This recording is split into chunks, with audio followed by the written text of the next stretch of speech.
Hey guys, this is Rick at Tasty Guitar. Today we're starting a 4-part, very comprehensive study into how to build guitar fills. Now this is going to be really in-depth, taking you through all the different kind of intervals that you're going to need to know in order to create fills like what I did on the intro. Being able to move them around between your chord changes and also some really nice ways to play them musically. Now today we're going to be starting by breaking down your chords and seeing them as intervals. Let's get started. Okay, so everything we're going to be doing today will be in the key of G major, and we're going to be referencing this G major scale down here in the 3rd fret position in 2 octaves. So just make sure you know this up and down.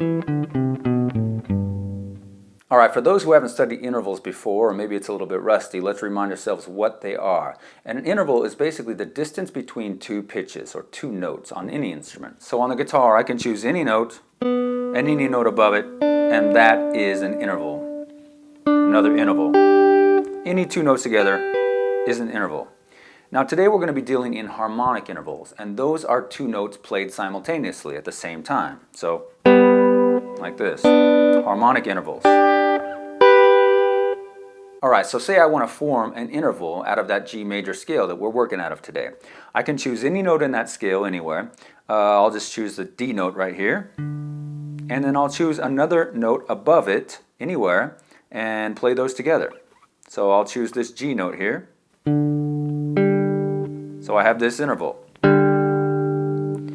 Alright, so we have an interval, but right now we don't know what kind of interval it is. To determine that, we're going to start on that lower note in our interval. Here's our interval again. Let's start on that D note. We're going to say that's 1, and then we're going to count up in that G major scale until we reach the higher note. So we're going to say 1, 2, 3, 4. That is a 4th. 1, 2, 3, 4. Alright, so don't let this confuse you. You might be thinking, why am I counting 1? Why am I calling this 1 when 1 would be the root in the key, right? Well, don't let that confuse you. I'm not calling this the root. I'm just determining what kind of interval we have by counting up from that note. So 1, 2, 3, 4, we got a 4th. Alright, so let's put together another interval. Say I want to build an interval on top of this B note here, the 4th fret, and I want to put the G note on top of it.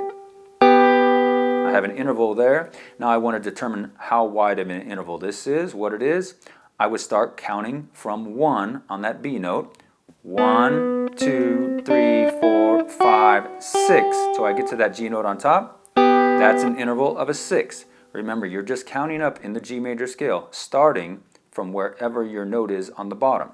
1, 2, 3, 4, 5, 6. That's an interval of a 6. Now at this point, don't be concerned about whether an interval is major, minor, augmented, or diminished. We're not there yet. We just want to know what the interval is, how wide it is. Is it a 3rd or 4th or 5th or 6th or so on?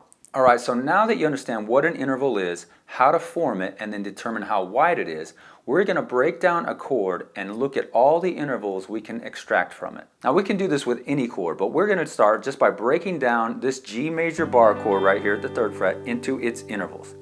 So let's do this just by taking notes on adjacent strings. So I have the note here, the G note on the 6th string 3rd fret. I could play that with the D note right there at the 5th fret on the A string. Bottom 2 notes in the chord, that's an interval. Then you determine what kind of interval that is. Well, 1, 2, 3, 4, 5. That's a 5th. That's one interval out of that chord I can get. Okay, what's next? Then you got these 2 notes together. Alright, 1, 2, 3, 4, just playing up in the G major scale. That's a 4th. Then I could take that G note here with the B note there. 1, 2, 3, moving up in the scale. That's a 3rd. So far we got a 5th, a 4th, and a 3rd. Continue on up. We then have these 2 notes, that B note with the D note there on the B string. 1, 2, 3, that's a 3rd. Then I got this note with the G note on top. It's the top 2 notes in the chord. 1, 2, 3, 4, that's a 4th. So out of this one bar chord shape here, I have all these different intervals. You can break them down and play them individually. Now, I could also take every other string. So I can break this down into, okay, here's a G note, skip the A string, play that with the note there on the D string, right there, that's an octave. 1, 2, 3, 4, 5, 6, 7, 8, that's an octave. Next, I'd have this note here, with that note, skipping the D string, 1, 2, 3, 4, 5, 6, that's a sixth. Next, I'd have this G note here, this D note, just coming right out of the chord shape. 1, 2, 3, 4, 5. That's a fifth. And lastly, I'd have this note with the note on top that we already did. 1, 2, 3, 4, 5, 6. That's a sixth. So, in addition to all those intervals we found at first on adjacent strings, we also have these. An octave, a sixth, a fifth, and another sixth.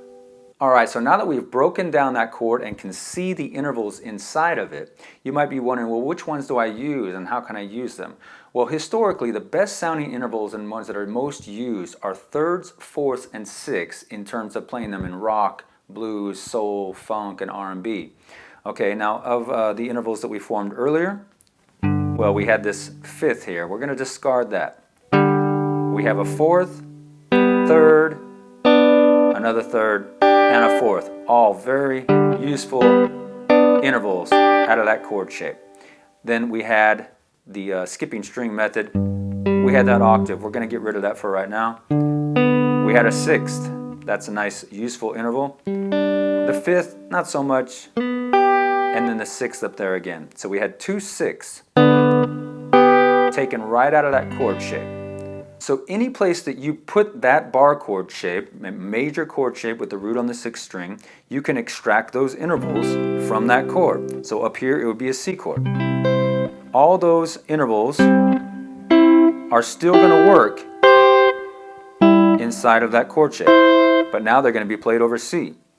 So going between a G chord and C chord, say if you have those chord changes. C, G, C.